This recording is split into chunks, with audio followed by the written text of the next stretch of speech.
കണക്ക് പറയിപ്പിച്ചുകൊണ്ട് സുപ്രീം കോടതി chief justice Sanjeev Khanna പുതിയ വിധിയുമായി രംഗത്തെത്തുകയാണ്. 2024 ലോക്സഭാ തെരഞ്ഞെടുപ്പ് മുതൽ ഇങ്ങോട്ട് നടന്ന എല്ലാ തെരഞ്ഞെടുപ്പിന്റെയും ക്രമക്കേടുകൾ പഠിക്കാൻ ഒരു കമ്മീഷനെ രൂപീകരിക്കാൻ പോവുകയാണ്. ഇവിടെ ഈ കമ്മീഷനെ നിയന്ത്രിക്കുന്നത് മുതൽ എല്ലാ കാര്യങ്ങളും ചട്ടം കൂട്ടുന്നതും സഞ്ജീവ് ഖന്ന എന്ന ചീഫ് ജസ്റ്റിസ് ആയിരിക്കും. കഴിഞ്ഞ ദിവസം പാർലമെന്റിൽ രാഹുൽ 7000 വോട്ട് മുതൽ 70 ലക്ഷം വരെയുള്ള വലിയ അട്ടിമറിയുടെ കണക്കുകൾ പുറത്തുവിട്ടതിന്റെ കൂടി അടിസ്ഥാനത്തിൽ കോൺഗ്രസ് ഉന്നയിച്ച EVM-ൽ ക്രമക്കേടുകൾ മുതൽ വോട്ടർ പട്ടികയിൽ അട്ടിമറി അടക്കം ഉപ്പു തൊട്ട് കർപ്പൂരം വരെ അന്വേഷിക്കുമെന്ന് തന്നെയാണ് ഇപ്പോൾ ചീഫ് ജസ്റ്റിസ് സഞ്ജീവ് ഖന്ന ഉറപ്പിച്ചാവർത്തിച്ചു പറയുന്നത്. അതിനുവേണ്ടിയാണ് ഇത്തരത്തിലൊരു കമ്മീഷനെ തന്റെ മേൽനോട്ടത്തിൽ തന്നെ നിയന്ത്രിക്കുമെന്ന് കൂടി സുപ്രീം കോടതി ചീഫ് ജസ്റ്റിസ് പറഞ്ഞു വെക്കുന്നതും.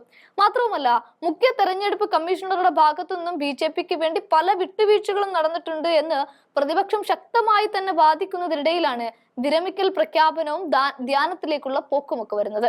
അത് മാത്രവുമല്ല, ഡൽഹി തെരഞ്ഞെടുപ്പ് 1/4 നൂറ്റാണ്ടിന് ശേഷം ഡൽഹിയെ തിരിച്ചു പിടിക്കാനായി BJP കിണഞ്ഞു പരിശ്രമിക്കുമ്പോൾ ഇനി ഒരു മഹാരാഷ്ട്രയും ഹരിയാനയും ആവർത്തിക്കരുത്, അത്തരത്തിലുള്ള ഒരു അട്ടിമറിയുടെ കാര്യങ്ങൾ ഡൽഹി അതുമായി മാറരുത് എന്നും സുപ്രീം കോടതിക്ക് നിർബന്ധമുണ്ട്.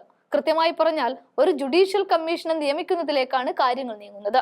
അതായത് മോദി ഭരണത്തിന് കീഴിൽ സുപ്രീം കോടതി എടുക്കുന്ന ധീരമായ ഒരു നടപടി കൂടിയാണിത്. ഇതിലേക്കൊക്കെ നയിച്ചത് 1961 തെരഞ്ഞെടുപ്പ് പ്രക്രിയയുമായി ബന്ധപ്പെട്ട നിയമത്തിൽ ഭേദഗതി വരുത്തി തെരഞ്ഞെടുപ്പ് കമ്മീഷന് കൂടുതൽ പരിരക്ഷ നൽകുന്നതിലേക്ക് കേന്ദ്ര സർക്കാർ കാര്യങ്ങളെ കൊണ്ടെത്തിച്ചു. അതോടുകൂടി ജനങ്ങൾക്ക് തെരഞ്ഞെടുപ്പ് കമ്മീഷനിലുള്ള വിശ്വാസം നഷ്ടപ്പെട്ടു എന്ന് തന്നെ പറയാം. അതുകൂടി കണക്കിലെടുത്തുകൊണ്ടാണ് ഇപ്പോൾ സുപ്രീം കോടതി നേരിട്ട് ഇത്തരം കാര്യങ്ങളിൽ ഇടപെടുന്നത്.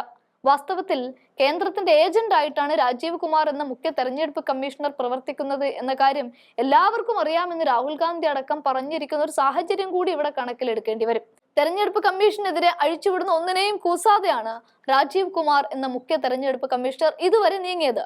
കാരണം അതെല്ലാം BJP നോക്കിക്കോളും എന്ന മട്ടിലായിരുന്നു. എന്നാൽ കമ്മീഷണറുടെ കുപ്പായം അഴിച്ചാൽ താൻ ഒരു സാധാരണക്കാരനാണ് എന്ന നിലയിലേക്ക് കാര്യങ്ങളെ നോക്കിക്കാണേണ്ടതുണ്ട്. എന്തായാലും കുപ്പായം അഴിപ്പിച്ച് വെപ്പിക്കാനുള്ള നീക്കമാണിപ്പോൾ സുപ്രീം കോടതി ചീഫ് ജസ്റ്റിസ് ഒരുക്കി വച്ചിരിക്കുന്നത്.